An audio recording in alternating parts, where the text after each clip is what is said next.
I lived in the Yiddish world. I mean, that was all my friends circulated around that until I got much older and I got out into the business world. But I lived in the Yiddish world. When I was going to Mittelschule and after Mittelschule, there was the Shalom Aleichem Jugendgesellschaft. I joined that, and I had lots of activities with that. We went after we got married. We went into the workman circle, and we were the only Yiddish-speaking youth group in the workman circle. That was my life. That's where it all centered. I never left it internally, and I never left it completely because I had a wife who was with me in it.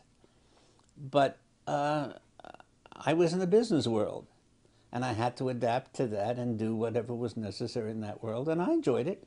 It was fine. It wasn't as if I was suddenly cast adrift and not knowing what I'm doing. No, that was not true. I went to school. I studied for it so that, no. It was not a problem mixing the two or living in the two, swapping back and forth.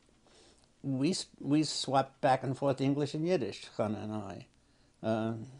Just depends on what happened, what we're talking about.